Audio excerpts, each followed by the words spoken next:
It's utterly mad. Mad or unbelievable? You know it, baby. Oh, So we all know vampires, right? Undead creatures, basically reanimated corpses with a questionable diet. They feed off blood to survive, avoid sunlight like introverts, and despite being centuries old, they always look annoyingly attractive. I feel better already. This is classic Vampire 101 shit, guys. Now we could debate forever whether vampires are real. who knows if any of it's true? It is. You're completely serious? Yes. Right. But vampires aren't just horror, gore, or bad decisions at nightclubs. Since their earliest days, vampires have been tangled up with ideas of seduction, power, and control. Whether it's the way they hypnotize their victims, blur the lines between predator and lover, or challenge the idea of normal relationships, vampires have always been a perfect tool for exploring taboo desires. When I started working on this, I realized there's just too much to talk about. So instead of stuffing it all in one chaotic bloodbath of an essay, I'm splitting it into two parts. Avec le vampirisme. In this video, we'll explore the very birth of the genre, its feminist roots, and how vampirism became a language for discussing sexual liberty, polyamory, and other forbidden desires. Do you know what the most beautiful thing in the world is? What? Fucking. But before we move forward, fair warning. This video contains discussions of sexually explicit themes in the vampire cinema. Viewer discretion is advised, so buckle up. This is going to be one delicious journey.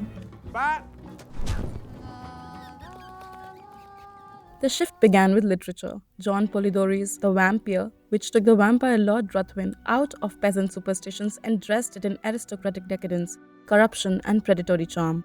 Then came Carmilla by Sheridan Le Fanu, an even more daring take that introduced the female vampire in all her hypnotic and seductive glory, making it one of the earliest works to link vampirism with repressed sexuality. Literary adaptability was such that allowed writers to explore taboo subjects like sexuality and death in a safe fictional context. Vampires could symbolize multiple themes: eroticism, power, death, and eternal life, making them a versatile subject.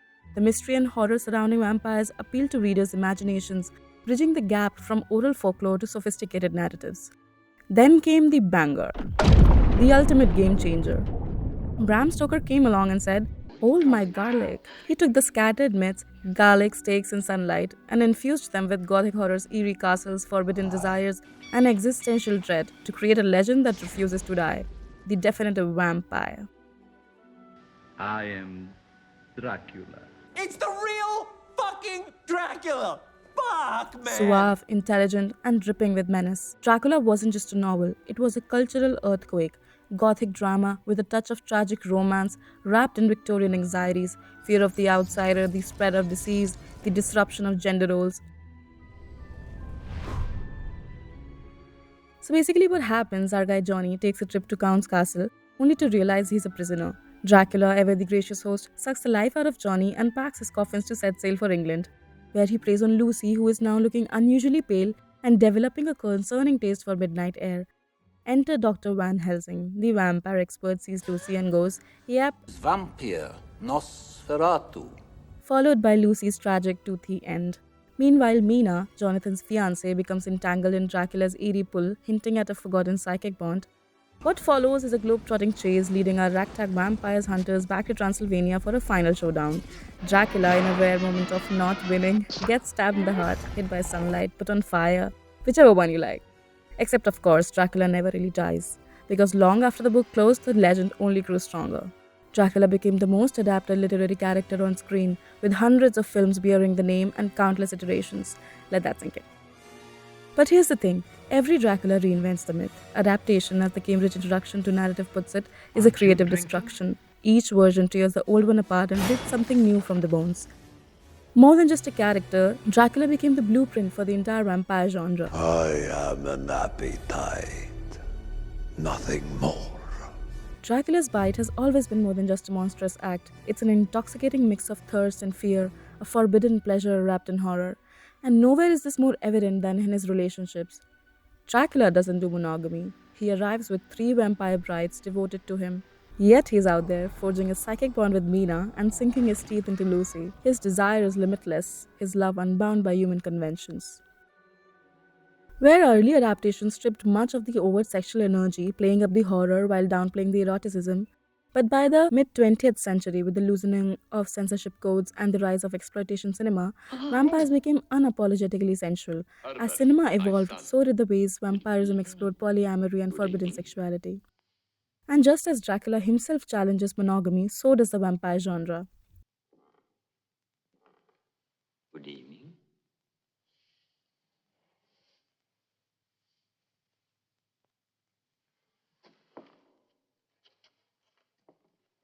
Vampires have always been symbols of power, seduction, and danger, but when it comes to female vampires, things get even more interesting. The cinematic vampire woman exists in a beautifully twisted paradox. She is both the nightmare of the patriarchal order and its ultimate fantasy. Throughout film history, the female vampire has been a hypnotic force. She is the one who chooses, who seduces, who dictates the rules of engagement. Unlike so many passive heroines in classic horror, she is not just running from the monster, she is the monster. Take Carmilla, for instance. This novella introduced a female vampire whose predatory and seductive nature challenged the patriarchal norms of its time, exploring themes of repressed sexuality and forbidden desires. The Vampire Lovers, Hammer Films adaptations of Carmilla, at first glance it seems to embrace feminist horror. Don't you wish some handsome young man would come into your life? No, neither do you, I hope. Carmilla is alluring, affectionate, and deeply intimate with her female victims. I will take care of Emma, as though she were my own sister. As this article of The Dissolve puts it, with Carmilla seducing victims in a very literal sense, that influence is largely erotic. To nobody's surprise, the source material is sapphic, the studio is Hammer, and the gaze of the lens is male. Well, lesbian themes were played up, but not for female empowerment, for titillation. The film indulged in hypersexualized horror, reducing its subversive potential into a spectacle meant for the male audience. If feminism in horror looked like this in the 1970s, it's because that's how the industry saw it, progressive but only on their terms. It was a woman.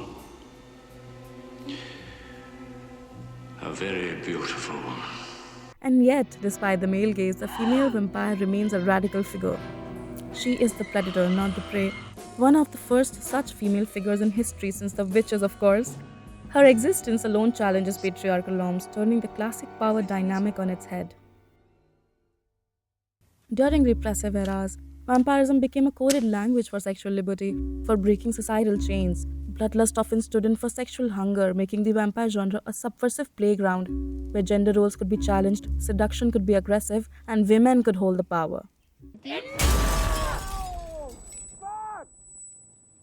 You were saying? French cinema, especially in the 70s, saw a surge of vampire films that leaned into feminism through avant-garde themes. These films took the subversive nature of female vampires and pushed it into a deeply erotic territory.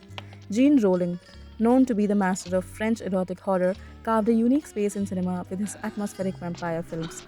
Through misty castles, desolate beaches, and Gothic ruins, Rollin's vampires drifted like forgotten ghosts, embodying both sensuality and sorrow. He bathed the films in surrealism, crafting hypnotic worlds where logic bends and desire reigns. The female vampire became an almost mythic figure of feminine autonomy, untethered from societal norms and existing in a space between nightmare and fantasy. Films like Cliffs of Blood, The Shiver of the Vampires, and more treated the female vampire as something almost divine. Rollin's vampires were sensual and independent, creatures who rejected male control and lived by their own desires. Moi, j'aime être celle que je suis. J'apprécie ma situation de vampire errant. His worlds hazy, poetic, and dreamlike, where female sexuality wasn't just liberated, it was supernatural. The female vampire wasn't just a monster, she was a rebellion in disguise, a force of desire and defiance, wrapped in silken fangs. But this movement wasn't just about eroticism, it was also about power.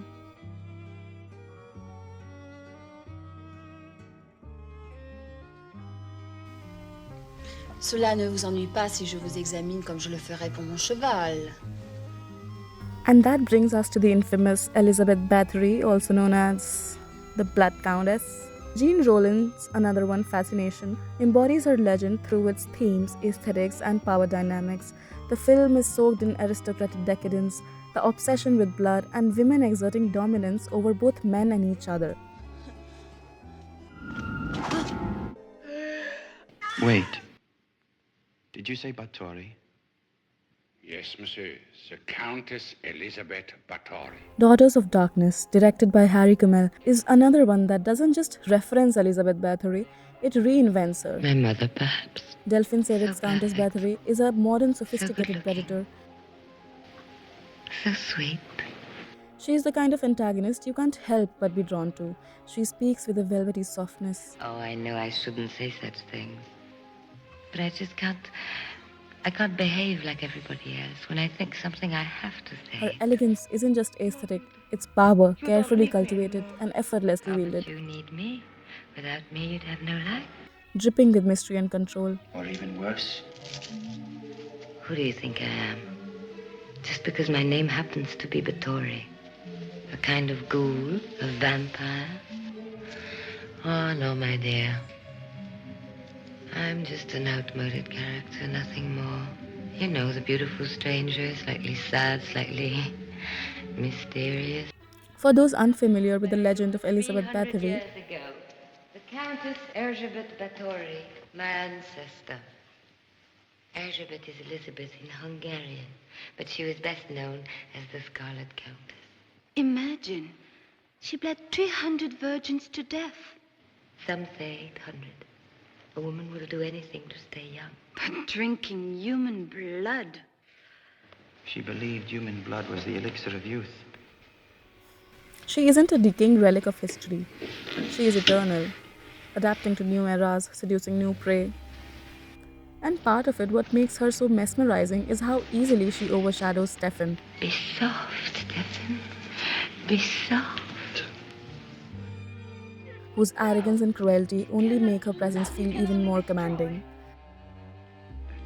Visually, the film leans into seduction. Instead of gore, it bathes its horror in atmosphere. Rich reds chasing against deep blues, creating a sense of violence without ever needing excess blood. Music lingers like a whisper in the dark, eerie and hypnotic. Daughters of Darkness doesn't shock with brutality, it seduces, unsettling through its color, its dialogue, and the slow, inevitable unraveling of power. A sexy love letter to the unknown, where seduction and autonomy intertwine in hypnotic, dreamlike sequences. When she's near me, I become someone else. It's no coincidence that Báthory's legacy mirrors witch trials and femme fatale archetypes. She became a legend because the idea of women holding that much control over her body, over others, over time itself was too terrifying for history to handle. And her transformation into a vampire? That was inevitable. Because female vampires have always been society's way of talking about women who don't obey the rules. They are figures of defiance, wielding power that is both feared and desired, a force that cannot be tamed. Female vampires wield a unique power, the ability to seduce and destroy. They are often portrayed as irresistibly attractive, using their beauty and charisma to lure victims, merging fear with desire, making them one of the horror's most complex symbols. Be it Queen Akasha from Queen of the Damned, who perfectly exemplifies this, a goddess-like vampire who uses her allure to dominate both men and other vampires. Yeah, Akasha's presence alone is a form of mind control. When she walks into the club, everybody is under her spell already, drawn to her like moths to a flame, except the flame is about to incinerate them. There's an unnatural pull to her, a power so overwhelming that resistance isn't just possible. Her very existence bends the will of those around her. Akasha believes in total destruction, and so does the film. This scene is the film's one saving grace, alias Queen Akasha devours the screen while the rest of the movie struggles to keep up. Hypnotism and vampirism have always gone hand in hand. And for female vampires, it's more than just a trick, it's a signature weapon. You see, vampires are creatures of control, and what better way to dominate than by bypassing free will altogether? Hypnotism is a frequently used tool by female vampires to seduce their victims, particularly through intense eye contact or seductive charm. The symbolism behind it is that hypnotization reflects fears of female manipulation and dominance over men, often tied to anxieties about sexuality and autonomy. Dracula's Daughter uses hypnotic suggestion to lure her victims, making them unable to resist her will. You will remember nothing.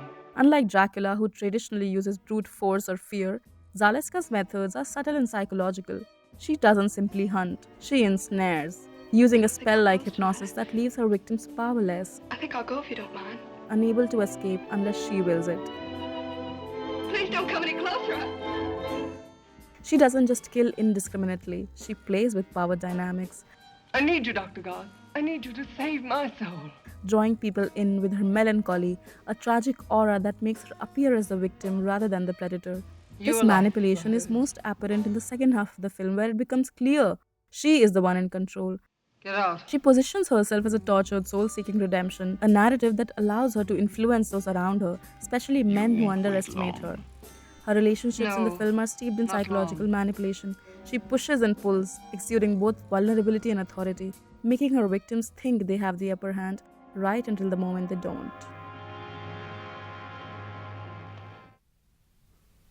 Female vampires have long embodied psychological manipulation as a form of dominance, making them some of the most complex and fascinating figures in horror, who, along with seduction, wield deception and mind games to assert control. Yes, he was lying to you.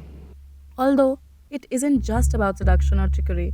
It's also about rewriting the rules of power. They offer the illusion of choice, making surrender feel like a privilege rather than a defeat. This is where the carrot and stick approach comes into play, a strategy of reward and punishment, used not just in vampire lore but throughout history in warfare, diplomacy, and seduction.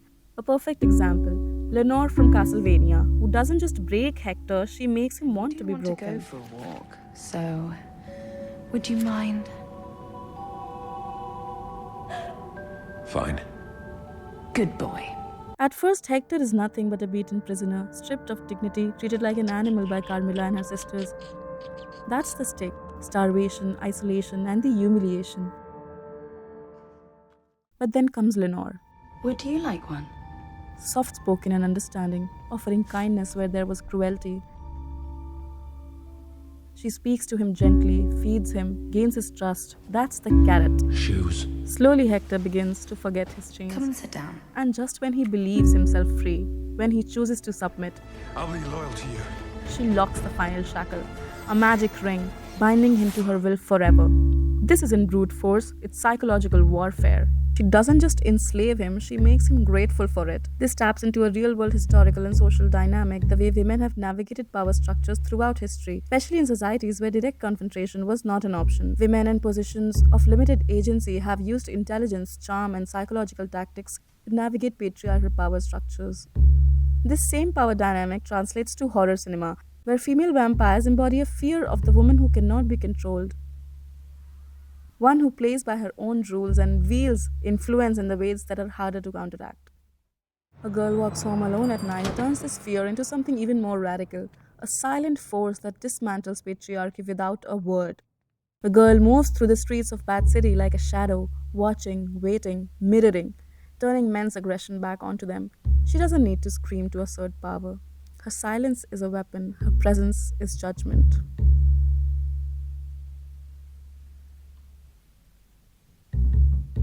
The film flips gender roles entirely. Arish, framed through an undeniable female gaze, is beautiful, soft, and desirable. He exists to be looked at. Meanwhile, the men around him are weak, crumbling under their own vices. His father is addicted and dependent. The pimp who thrives on control is stripped of it before he even understands what's happening. Whereas Arish is a pure sweetheart. And Dracula. This is what makes A Girl Walks Home Alone at Night so subversive.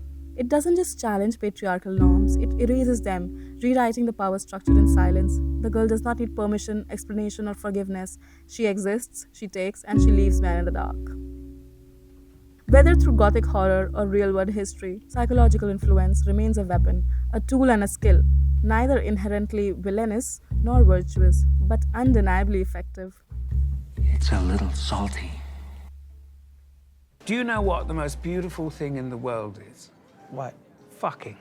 The kaleidoscopic entwining of limbs and genitalia. Men, women, women, men. Women, women, women, women, men, men, men, men. Anything gets me hard. Sometimes it's a problem. Not to me. Everyone fucks and sucks.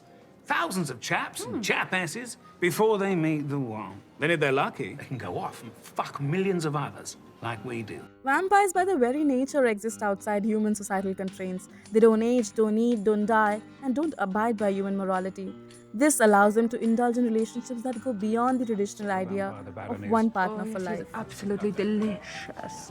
I must confess, we had a little quickie in the cloakroom after the ceremony. As good as you remember? Oh, so much better. All right, well then don't mind if I do. Oh, enjoy, my love. Oh.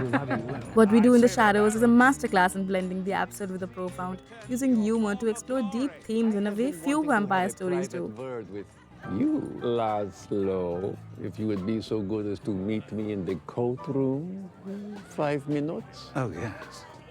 I think I can manage that. This series normalizes non-monogamous relationships and allows audiences to explore it without judgment. What's the word for what you guys are? It's polyamorous? Oh, I was thinking filthy hippies, but like I said, no judgment, right, Mr. Warren? What We Do in the Shadows presents it as just another aspect of vampire culture. No shame, no secrecy, just endless passionate love and chaos. I'm tempted, but I'll leave you guys to it and just watch if that's all right. Okay. I mean, take a look at this. What was her name? Might have been a he. They weren't all women. You could do that back then? Of course. Some of my wives were girl wives, some of them were guy wives. It's not that different. Or this. What are you up to? Oh, nothing much. You? Relegated to the coffin in the basement. Tough break. You still, Terribly. You? Full blazes. Look, I was thinking... That we should finish each other off and tell no one. Well, I'm game if you are. Polyamory and vampirism is just one way vampires break societal norms. But that doesn't mean they lack passion. If anything, their relationships can be more intense, like the complicated, heart-wrenching bond between Nandor and Guillermo. How does Guillermo do my hair on formal occasions?